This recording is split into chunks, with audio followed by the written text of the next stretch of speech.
तो उन्होंने कहा तुम वेद कर रहे हो तो वेदों तक, यजुर्वेद यज्ञ कर रहे हो तो यज्ञों तक, मुझ तक पूजा कहाँ आ रही है। तो ये जो लाइन है पीछे की, इसको ध्यान रखना कि हमें वो पूजा करनी है जो सीधे कृष्ण तक जाए। अगर कृष्ण तक पूजा नहीं जा रही है तो वो सारी पूजा इस लोक में है। इस लोक में आपको धन मिल जाएगा, पुत्र मिल जाएगा, नाती पोते मिल जाएंगे, अच्छी बहू मिल जाएगी, अच्छे घर के लोग हो जाएंगे, आपके अनुकूल चलने वाले हो जाएंगे, लेकिन उनसे आपका भला नहीं होना है। और यहाँ भला किसको कहते हैं? दो चीज होती हैं, प्रे और क्या चाहिए? क्या चाहिए? जोर से बोलो, केवल एक को। जो आप लोग पूजा पाठ करोगे और घर की सुख शांति मांग ली तो वो प्रे है, वो वहीं की वहीं खत्म हो जाएगा। अगर आपने पूजा पाठ की है और कुछ भी नहीं मांगा है भगवान से, उनके पास जमा पूंजी रख दी है, एफडी कर दी है, डिपॉजिट कर दिया है, तो उससे आपका श्रेय होगा। श्रेय यानी कि आपके इस मानव तन का कल्याण होगा। और जो लोकल हम काम करते हैं वो लोकल छाप काम हमारे लोकल ही रह जाते हैं। घर में सुख शांति तो आएगी कि जब से मिशन गए तो बड़ा आनंद तो आ गया, अच्छा लग रहा, लेकिन उससे तुम्हारा श्रेय नहीं होगा। श्रेय करने के लिए हमें ईश्वर का भजन करना पड़ेगा, उनका ध्यान करना पड़ेगा। हमें यज्ञ नहीं करना है, वेद नहीं पढ़ने, उपनिषद नहीं पढ़ने, हमें केवल उन्हीं को स्मरण करना है। 49 में है, माते व्यथा माचा विमूढ़ भावो दृष्ट्वा रूप घोरम अदृश्यमेदम व्यपेथ भीत प्रीत मना पुनः स्वम तदेव मे रूप मेदम प्रमश्य। इस प्रकार से घोर भयानक रूप को देख करके तुमको व्यथा ना हो और विमूढ़ भाव भी ना हो, तुम निर्भय होकर प्रसन्न मन से मेरा ये वही रूप देखो जो रूप पहले देख रहे थे। कहीं क्योंकि विमूढ़ हो जाओ, तुम भ्रमित हो जाओ, पता नहीं ये वही है कि जो शंका और बढ़ जाए, तो इससे अच्छा है कि तुम मेरे उसी रूप को देखो जो रूप मेरा पहले था। तो यहाँ पर संजय फिर बोलते हैं, इत्यर्जुनं वासुदेवस्तथोक्त्वा स्वमकं रूपं दर्शयामास भूय आश्वासमासं च भीतमेन भूत्वा पुनः सौम्य वपुर्मात्मा। यहाँ पर संजय कह रहे हैं, अब भगवान वसुदेव जी ने अर्जुन से इस प्रकार जैसे ही चतुर्भुज रूप दिखाया, फिर भगवान ने महात्मा ने सौम्य मूर्ति होकर भयभीत हुए अर्जुन को आश्वासन दिया। इस श्लोक में ये सिद्ध हो रहा है कि जब से विश्व रूप प्रागट्य अर्जुन द्वारा भयभीत होकर प्रार्थना विनती करना, अंत में आग्रह करना, पूर्व रूप मुझे दिखाइए, ये भय को देखते हुए भगवान चतुर्भुज सखा रूप में आ गए और सारा वृतांत यों का यों भगवान धृतराष्ट्र को, राजा को सुना दिया। अब यहाँ पर अर्जुन को ये लगा कि भगवान कहीं उस रूप में नहीं आए तो उसका विश्वास डिग जाएगा, मूढ़ हो जाएगा, मति जो है मूढ़ मति। तो यहाँ भगवान ने विश्व रूप क्या दिखाया था कि इसकी नॉलेज बढ़े, इसका ज्ञान बढ़े, ये नहीं कि उसको विमूढ़ कर दिया जाए। विमूढ़ क्या है? भटक जाएगा, तो वो ना तो सखा मानेगा और ना रिश्तेदार मानेगा और ना अपनापन रहेगा, तो ये सारी चीजों से विमूढ़ हो जाएगा।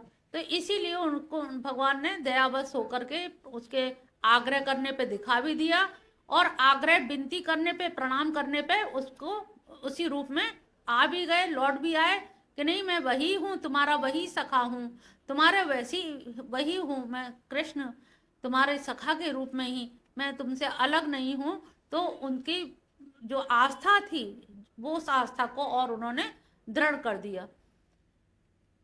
अब अर्जुन उवाच, यहाँ पर अर्जुन कह रहे हैं, दृष्ट वेदम मानुषम रूपम तब सौम्य जनार्दन इदानीम अस्मि संवृत संचेता प्रकृतिम गतः।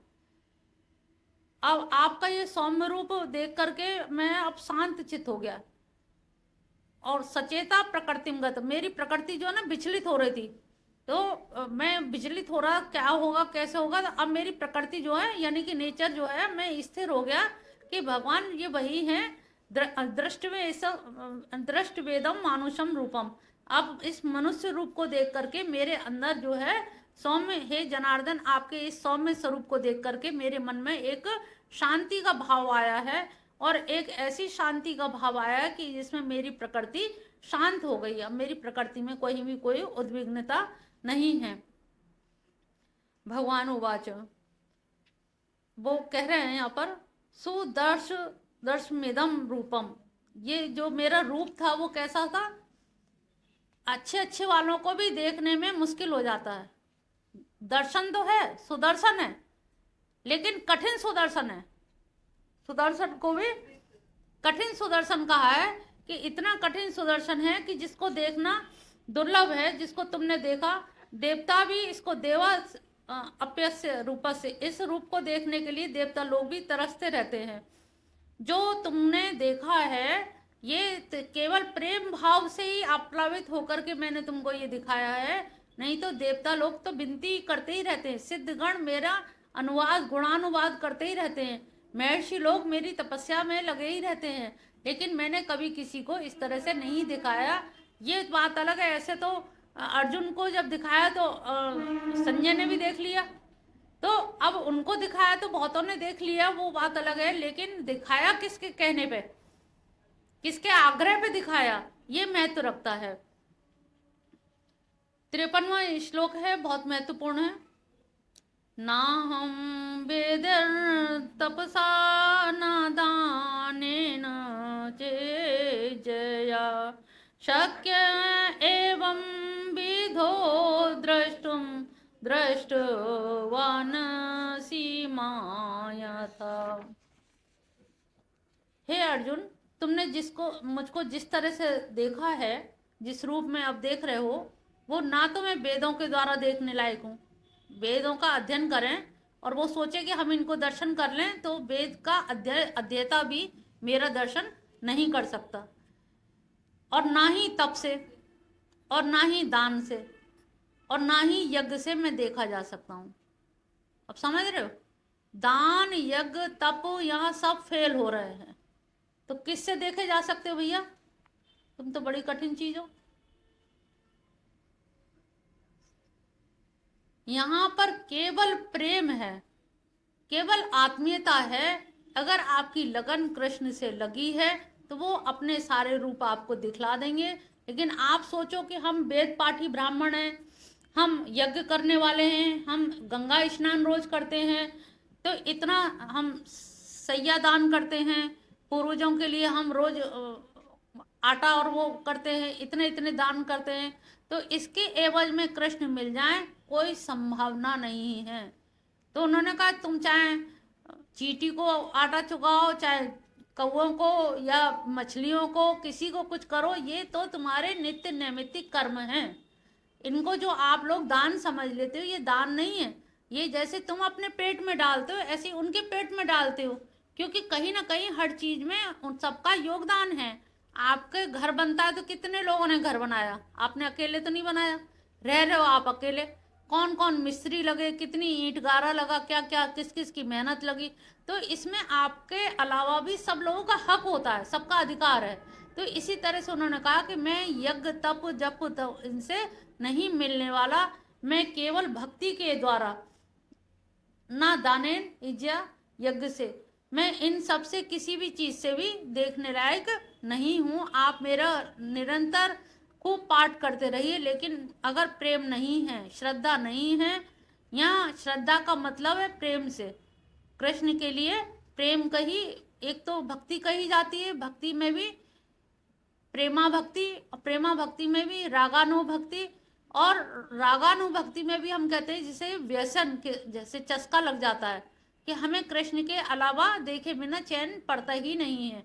जब ये व्यसन लग जाता है तब हमारे लिए कृष्ण के दर्शन सुलभ हो सकते हैं। भक्त्या तदन्य शक्य अहम में विदो अर्जुन ज्ञातुम द्रष्टुम च तत्वेन प्रविष्टुम च परंतप। हे परंतप, मैं अनन्य भक्ति से ही जाना जा सकता हूँ। देखो फिर वही बात आ गई, ना दान से ना तप से, मैं केवल अनन्य भक्ति। यहाँ पे फिर अनन्य शब्द का ध्यान देना पड़ेगा। जो अनन्य हम बताते रहे, आप सोचो कि ये भी बराबर वो भी बराबर, इनकी भी कर लो उनकी भी कर लो, सोमवार को मंगल को फिर शनिवार को फिर शनिदेव आ गए, तो कौन सा दिन खाली रह गया? उनने कहा सारे दिन मेरे ही हैं। अगर मेरे लिए अगर पूरे दिन दिए तब तो बात है, लेकिन तुम सोचो सोमवार को महादेव जी को भी खुश कर आए, एक लोटा जल चढ़ाया है। आजकल प्रदीप मिश्रा जी बहुत बोल रहे हैं, तो लाओ हम भी जल चढ़ा दें तिल डाल के, शायद मनोकामना पूर्ण हो जाए। हमारे पास तो इतने सारे वो आ रहे हैं, वो फोन आते हैं, क्योंकि हमारा भी चैनल पे चल रहा है, तो वो क्लैश कर जाते हैं नंबर। तो ऐसे ऐसे तो शंकर जी को भी खुश कर लें, मंगल को सुंदर कांड कर आए। तो जब इस तरह से बृहस्पति को केला की पूजा कर आए, धन मिलेगा। तो तो ऐसे ही तुम करोगे। तो अगर कृष्ण की भक्ति करनी है तो एक शब्द याद रखना, अनन्य, दूसरा नहीं है। प्रेम गली अति आगे जामे दो ना समाए। तब साकरी रहनी चाहिए, साकरी खोर, साकरी गली,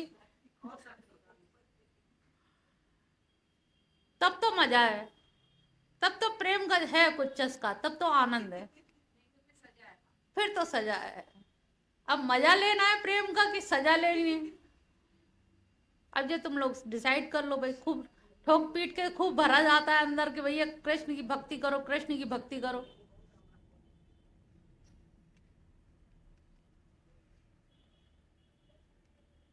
पचपन आखिरी श्लोक है शायद। मत कर्म कृण मत परमो मद भक्त संग वर्जित। देखो संग वर्जित पे बार बार जोर दिया जाता है।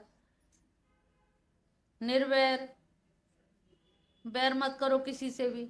जिससे बैर करोगे उसके अंदर मैं भी बैठा हुआ हूँ। बैर करोगे किससे? करो ही मत।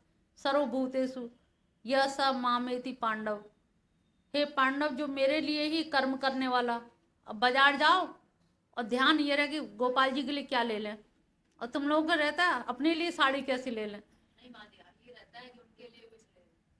ये भाव रहना चाहिए। तब तो बाजार जाना सार्थक है। कुछ तो लेके आओ उनके लिए। तो मेरे लिए कर्म करने वाला, मुझको ही परम और प्राप्त समझने वाला, मेरा भक्त। और मेरा जो भक्त होगा वो किसी और का संग करेगा नहीं। और संग करेगा तो वो क्या करेगा? मेरी ही बातें करेगा, परस्पर बोधियंत। तो मेरी चर्चा करेगा। जब मेरी ही चर्चा करेगा, मेरी ही बातें करेगा, तो मुझको ही प्राप्त होगा। जब वो मेरी ही बात करते करते अगर प्राण पखेरु भी उड़ जाए तो क्या होगा? जाएगा तो उन्हीं के धाम। तो ये एक कटिबद्धता अंदर से, स्ट्रांगनेस ले आओ कि हमें कृष्ण के अलावा, अब इतनी उम्र हो गई है, जो चाहना था, जो मिलना था वो मिल गया। जो मिलना है वो मिल चुका है, जो मिलना नहीं है वो मिलेगा ही भी नहीं। तो अब क्या मिलना रह गया है? अब अपना ही कल्याण करना रह गया है। हमारा कल्याण पड़ोसी नहीं करेगा, घर का व्यक्ति भी नहीं करेगा, बेटा बहू भी नहीं करेंगे। कल्याण के लिए अपनी इंद्रियां भी नहीं करती हैं, वो भी आलस कर जाती हैं। अरे सो, ठंडक हो रही है, बारिश हो रही है, बहुत बहाने लगते हैं अंदर से। अपने आप से भी समझाना पड़ता है, खुद को समझाना पड़ता है। एक गुरु होता है बाहर, एक होता है जगत गुरु, और एक गुरु होता है अंदर बैठा होता है, जो समझाता है कि आज के दिन ये जीवन में दोबारा नहीं आएगा। आज जो सुनियाएंगे इन कर्ण शष्कुली में जो पड़ जाएगा, वो हो सकता है आगे जीवन में ना समझ आए। आज हमारे घर में लड़ाई झगड़ा हो गया तो सत्संग बड़ा अच्छा लग रहा है, जाने की भी जल्दी नहीं लग रही है, सब लोग बड़े चैन से बैठे हैं। और वैसे कहीं कोई बात हो गई होती है तो अरे जल्दी जाना है, जल्दी जाना है, फटाफट जाना है। तो ये जो चीज है, हमारी मानसिक दशा क्या है, कौन से पात्र कब हमने तैयार रखा है। अब अर्जुन कब से संग था कृष्ण भगवान के, लेकिन कब 10 स्कंद के बाद, अध्याय के बाद में एकादश में इच्छा हुई कि प्रभु तुम हो कैसे, तुम्हें जानना बड़ा जरूरी है। तुम कुछ कभी कहते हो ये भी मैं हूँ, ये पेड़ों में अश्वत्थ वृक्ष में हूँ, तो सब चीजों में तुम अपना अपना गिना रहे हो, तो अब ये भी बता दो तुम हो क्या चीज। जब उन्होंने दिखाया अपना विश्व रूप, तब वो प्रणव में दंडवत, जैसे दंडा के होता है ना, और दंडे को नीचे गिरा दो, कैसे गिरेगा, अच्छा सीधे गिरेगा, तो दंडवत, इसीलिए दंडवत कहा जाता है ना, दंडवत प्रणाम, वो सीधे गिरता है। तो ऐसे ही दंडवत प्रणाम, अब इसके अंदर श्रद्धा आई पूरी तरह से अर्जुन के अंदर। तो सोचो जो अर्जुन उनके संग है उसको श्रद्धा आने में टाइम लग गया, तो तुम लोगों में अगर देर हो जाती है तो कोई अपराध नहीं है, ये समझो जब जागो तभी सवेरा। अगर अभी भी अकल आ गई है तो भी अकल आ गई है, समझ लो अभी भी आ गई है तो भी बहुत कुछ है। बस अब विलंब ना करना, अब लौट के मत जाना, अब जहाँ आ गए हो वहाँ आ गए हो, अब ठहर जाना, बस अब जाना नहीं कहीं लौट के। है हमारा चल रहा था, और उस 11वें अध्याय में जो विराट स्वरूप की के दर्शन अर्जुन को कराए, विश्वातीत विश्वव्यापी सभी समस्त रूपों में अर्जुन देख करके भयभीत हो गया, और उसको प्रार्थना करनी पड़ी कि किसी तरह से आप उसी प्रभु चतुर्भुज रूप में, उसी द्विभुज रूप में, जैसे आप पहले थे मेरे सामने वैसे ही आप मेरे समक्ष आइए, अन्यथा मैं भय से धैर्य नहीं पा रहा हूँ, इतने भयभीत हो रहा हूँ कि मैं धैर्य नहीं धारण कर पा रहा हूँ। और अपने भाने से उन्होंने कहा कि मैं ही नहीं, सारे देवी देवता भी, यक्ष गंधर्व सभी लोग भयभीत हैं, सबके भयभीत होकर के अब मुझे ये नहीं समझ आ रहा कि जब आप देखने योग्य नहीं हैं, आपकी ओर दृष्टि नहीं की जा सकती, तो ज्ञातुम दृष्टुम कैसे आपको जाना जा सकता है, कैसे आप में प्रविष्ट हुआ जा सकता है, कैसे आप में समाहित हुआ जा सकता है, कैसे लवलीनता की तादात्म्यकरण की स्थिति आ सकती है। प्रभु हमें ये समझ में नहीं आ रहा, क्योंकि आपका जो विराट स्वरूप है उस विराट स्वरूप से तो हमें क्या लग रहा है, भय लग रहा है। ऐसे स्वरूप को तो हम नहीं देख पाएंगे। लास्ट में 11वें अध्याय के आखिरी में उन्होंने कुछ चीजें ऐसी बताई कि अगर तुम इतने ही परेशान हो तो अर्जुन तुम्हारे लिए सबसे सरल उपाय है कि मत कर्म कृण मत कर्मो, तुम मेरे लिए कर्म करो, और कैसे कर्म करो, मुझको ही परम मान के करो। अगर तुम ये सोचोगे कर्म मेरे लिए कर रहे हो और तुम्हारे मन में श्रद्धा किसी और के लिए है, तो वो कर्म कर्म नहीं माना जाएगा। तो मेरे लिए जो कर्म किए जाएं, मत परमो मुझको ही, और मद भक्त, संग, मेरे भक्त के लक्षण क्या, संग वर्जित। संग वर्जित, कैसे संग वर्जित, आप कहोगे हम तो सामाजिक प्राणी हैं, मनुष्य संसार में आया है तो बिना संग के कैसे रह पाएंगे। तो उन्होंने कहा कि संग करो, मेरे भक्तों का संग करो, कुसंग मत करो। सत्संग पे जोर दिया गया है, संग के बिना तो कोई रह ही नहीं सकता। वाणी है, कान है, इंद्रियां हैं, देखेंगी भी सुनेंगी भी, लेकिन यहाँ पर भक्त का लक्षण दिया है संग वर्जित। अगर संग गलत हो गया एक संग से, पिछली बार भी भागवत में भी कहा गया है, सौभरी ऋषि और सौभरी ऋषि ने जल को स्तंभित करके साधना की, 50,000 वर्ष साधना की होगी, और उसके बाद में मछली की ऐसी काम पीड़ा को देख करके उनके अंदर में ऐसे काम वासना आ गई कि उन्होंने मानधाता की 50 कन्याओं से विवाह किया। और जब विवाह करने के बहुत समय हो गया तब उनको लगा कि अरे मैंने इतने वर्ष तपस्या की, काहे के लिए, क्या विवाह के लिए, इन कन्याओं के लिए, मैंने अपनी तपस्या को कैसी छोटी सी चीजों में बेच दिया, प्रायश्चित हुआ, वो छोड़ करके फिर चले गए तपस्या करने के लिए। तो कहने का मतलब है कि संग किसी का भी संग होगा, वो संग एक ही इंद्रिय का, जो पाप होते हैं वो 5 इंद्रिय से नहीं होते, किसी एक इंद्रिय से ही होता है, चाहे वो भवरा हो, चाहे पतंगा हो, चाहे हाथी हो, तो एक एक इंद्रिय से ही हमारा कहीं ना कहीं हमारा नष्ट हो जाते हैं। और कहीं ना कहीं हम पतित हो जाते हैं। तो ये हमें थोड़ा ध्यान रखना होगा कि हमारी कोई भी इंद्रिय ऐसे कुसंग में ना पड़े, और कुसंग में अगर हमारी कोई इंद्रिय पड़ गई तो वहां पर हमें समस्या हो जाएगी। तो यहाँ उन्होंने संग वर्जित, और दूसरा गुण क्या बताया, निर्वैर।